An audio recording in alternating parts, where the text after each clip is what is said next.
Okay. Ready to get a little personal? Let's do it. All right. Awesome. So today we're diving deep into vaginal health, Sounds good. which, you know, I think we can all agree we don't talk about nearly enough. Definitely not. And we've got some really fantastic advice from Dr. Mannar, a sex therapist, on how to keep everything, happy down there. Happy and healthy. Yes, happy and healthy, exactly. So I guess we should jump right in, right? Yeah, let's get started. All right, so the first thing that Dr. Mannar mentions is cleaning, and specifically how we should and shouldn't be cleaning. Right. And one thing that really surprised me was no douching.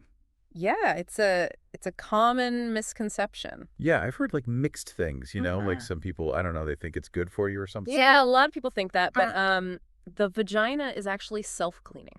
What? Yeah, it's pretty amazing. Oh, wow. Douching can actually disrupt that natural process Oh. by, washing away all the good bacteria, The like lactobacilli, which you need to keep the pH balanced. That's so interesting. Okay. Yeah, and that's what prevents things like yeast infections. So it's like we think we're helping, but we're actually hurting. Exactly. Yeah, you're throwing off the whole ecosystem. Wow. Okay. So basically all you need It's is. just a gentle external wash, mild soap. Okay. Got it. Now on to something else that I think we all can relate to. Okay. What we wear. Underwear. Yes, our underwear. So Dr. Mannar recommends cotton, and that seems pretty obvious, right? Yeah. But is it any cotton, or are there like certain types of cotton that are better? That's a great question. Thanks. Yeah, so cotton is definitely breathable, but you want to look for 100% cotton with like a looser weave Okay. for that maximum airflow. So it can breathe. Yes, exactly. So breathable cotton underwear. Got it.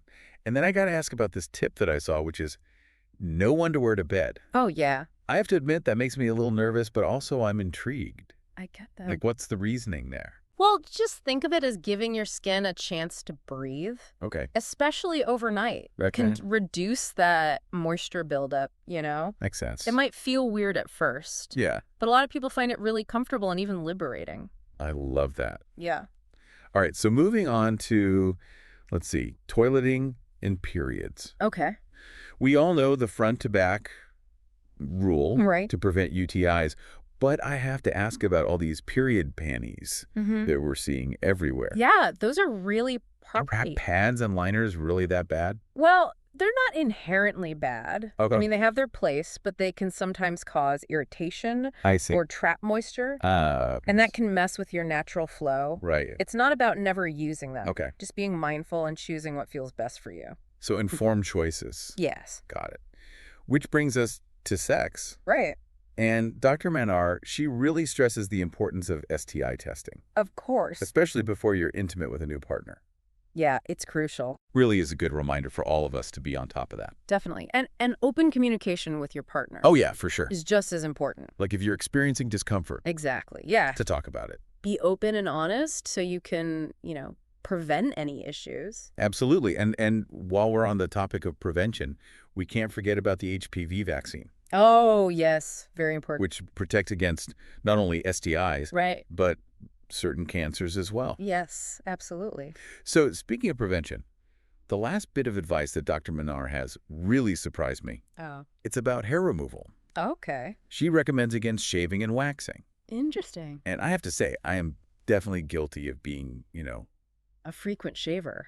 yeah, pretty much. I understand. But I guess I never really thought about why it would be bad. Yeah, well, there's a lot of pressure to be hairless, Oh, yeah, for sure. but shaving can cause those little micro tears in your skin. Oh, okay. And then you can get ingrown hairs, and that increases the risk of infection. That makes a lot of sense. Yeah, it's really about weighing those risks and benefits. Right. Because we can feel pressure to, meet these beauty standards. Exactly. But at the end of the day, our health is more important. Absolutely. So true. And, on that note, when it comes to piercings, Oh, yeah. always choose a qualified practitioner.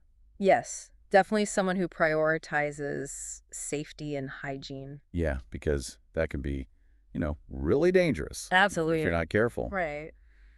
Wow, this has been so eye-opening. I'm glad. It's amazing what we can learn about our bodies Yeah. when we actually, listen. Yeah, it's all about making those informed choices, not just following strict rules. Right, right. Like understanding how your body works Exactly. and choosing the products and practices that are right for you. Yes. And how do you think this new knowledge will change how you view vaginal health? That's a great question, and a great question for everyone listening as well. Oh, What steps can we take to be even more proactive about our health? It's really all about knowledge is power, it really is. and taking care of our vaginal health is a form of self-love Couldn't agree more. and empowerment. So thanks for listening, everyone, Thanks for having me. and we'll see you next time. See you then.